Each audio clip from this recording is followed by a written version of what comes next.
Hey YouTube! So got an Apache attack helicopter, as Scott called his the other day. So this is an Ibanez Axion label. So this is brand spanking new, or 2020. So it's more brand spanking new than my brand spanking new FGN on the wall there. A Nitro Wizard 5-piece Panga and walnut neck. It's like, I might like Panga as a word to say quite a lot. That might be as good as Cocobolo or Grenadillo.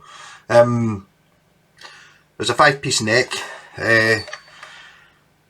Yeah, it's got a sustainer, a sustainiac in the neck position, and a Floyd Rose edge, which I can just read the stuff off the.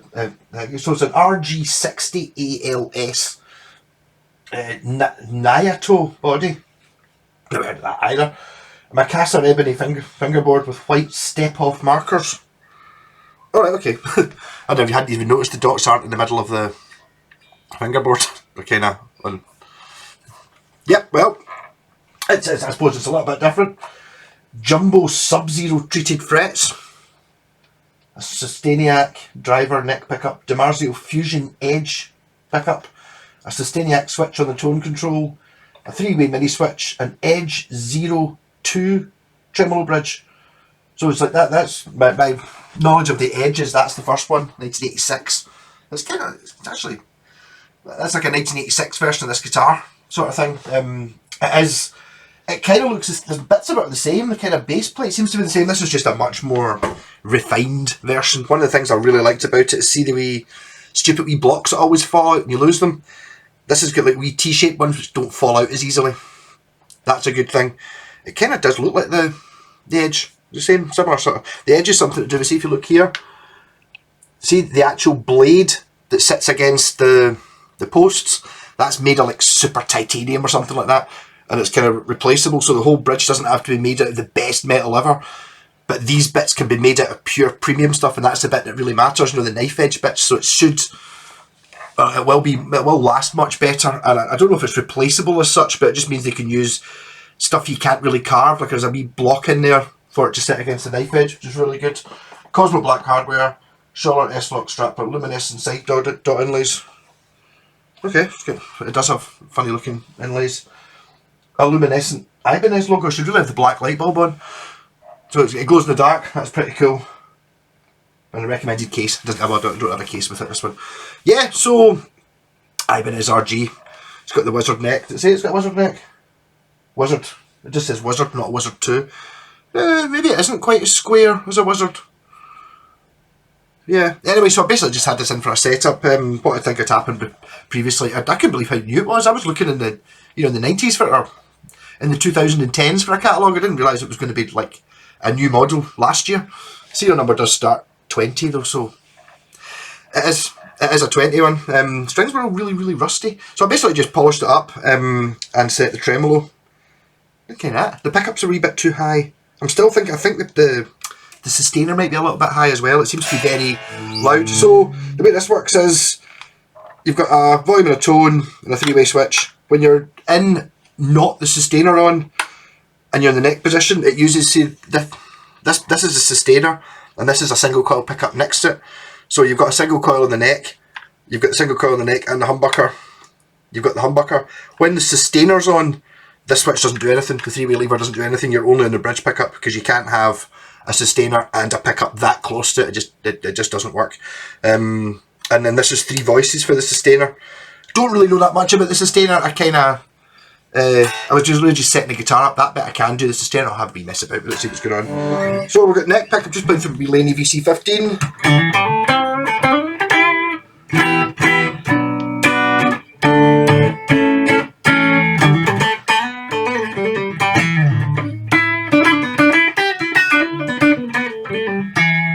Both pickups.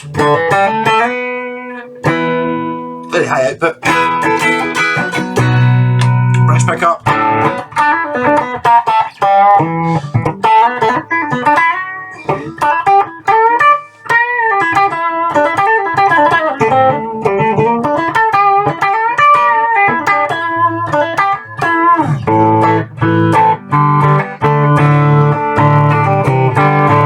I know the guy who owns this, but I think he's talked to me before online on one of the live streams. He bought, the guy who bought the red blazer that I fixed up for the Blitzkrieg shop, which was actually had that as another as my backing before. I thought, oh no, hold on, I could look up and see what actual model it is. Bang, Blitzkrieg shop in there. I kind of want to put distortion on anyway, just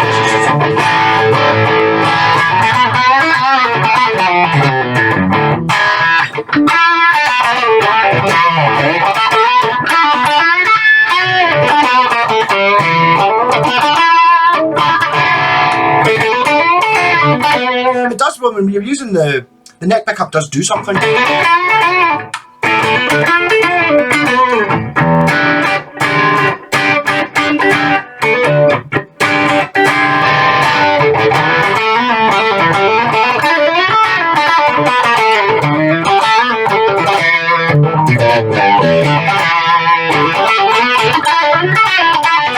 I'm kind of scared to touch the surfaces. See with the matte finishes, because most of the matte finish guitars I've had have been 20 years old. You go, oh, I'll just give it a bit of a wipe, and it ends up shiny.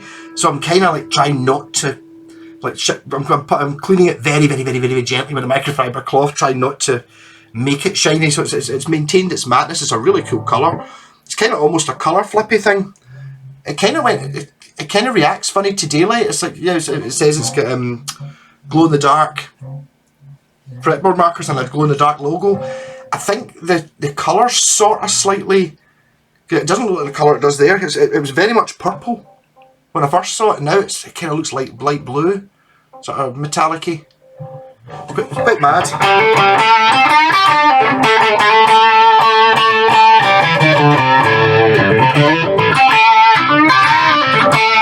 And the sustainer, which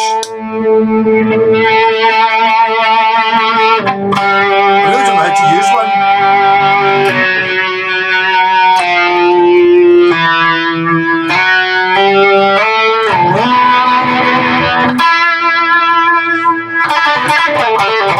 The thing I do quite like with sustainers is you can sort of play and forget it's there really until you get to the end of the wee twiddly bit.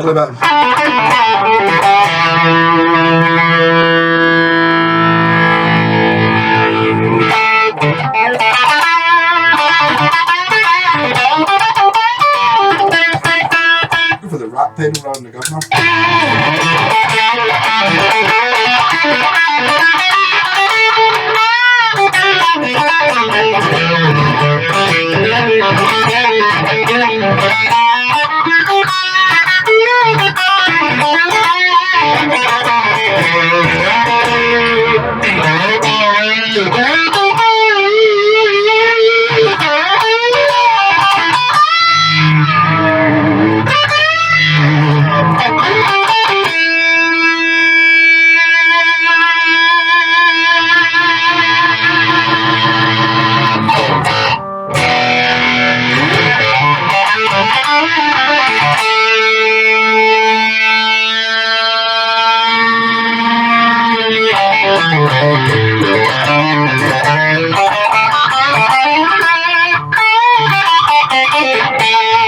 So that's the sustainer in forward mode. I didn't read the manual around like that, so that's forward mode. Middle mode, so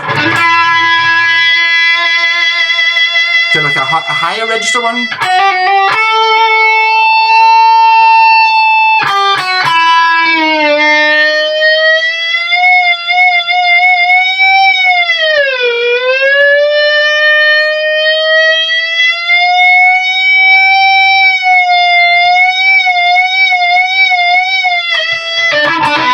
Perfect if you don't have a police siren. And then the last one, which is I tested this out 10 minutes ago, and it just seemed to go blah! So see what this one does.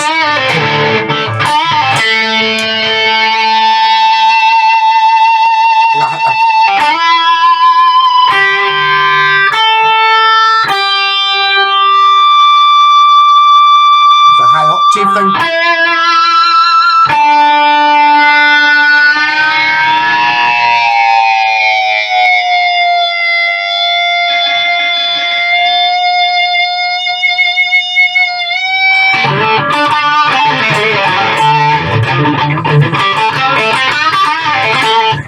trick with a sustainer is you've got to kind of own a guitar with one and spend a couple hours working out exactly what it is you're meant to do with it, rather than just going.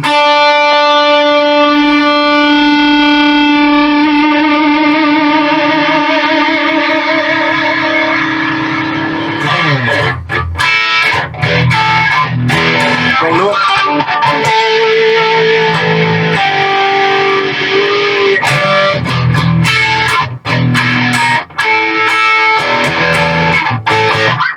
The last time I played Foxy Lady was forever ago. So no.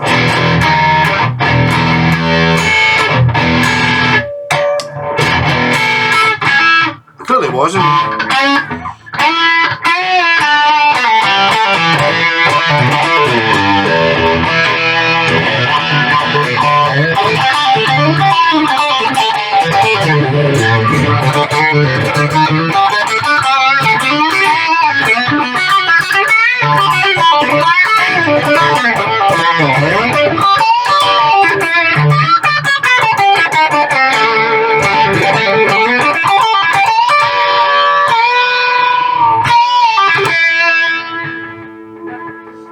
Without the sustainer on it, it doesn't ring forever.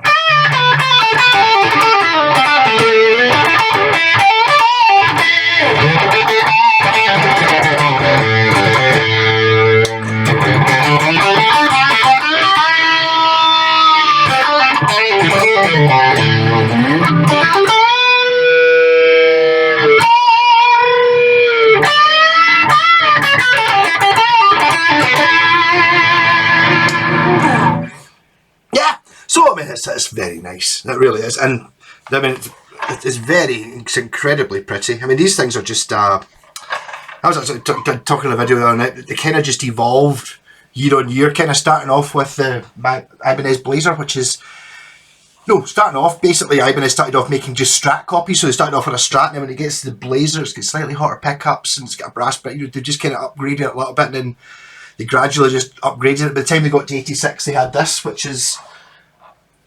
Yeah, it is actually an RG, so that's an RG530. This is an RG60. But they changed the numbering system. It used to be very much a case of like the RG100 would be the cheap one. You know, the 500's the middle one, the 1000's the really expensive one. It used to be that. I don't think, it appears to not be, because there's no way this is a low end one at 60. You know, if there was an RG60, it would be a Geo or something like that, you know.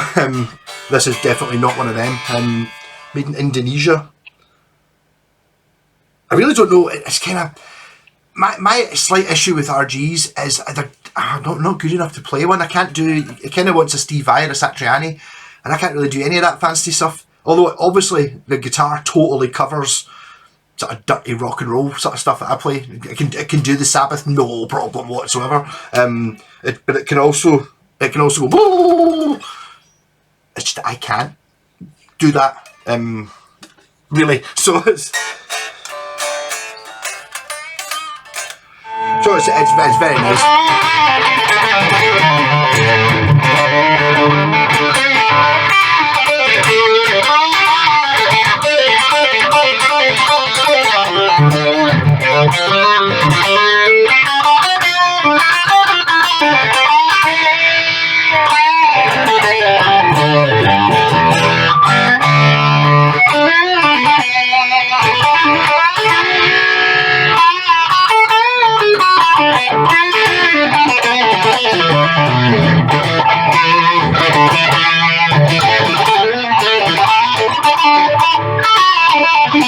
And I've intentionally set the action a bit lower than I would normally have it, just because I feel the guitar like this, you know, your Formula 1 car kind of wants lower action.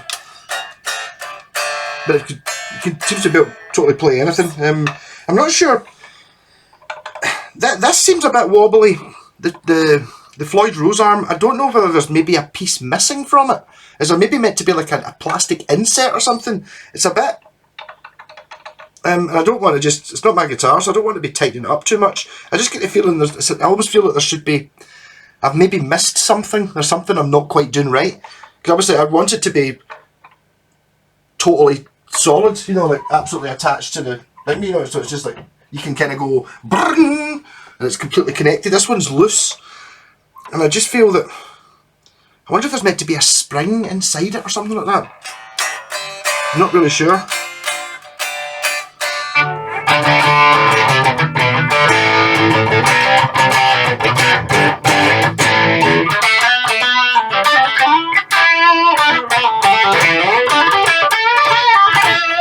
Yeah, so there you go. Guitar is now working. If you're the chap whose guitar this is, I don't know what it was you did to the strings to make them that rusty in such a young guitar. Kind of, they seemed excessively rusty.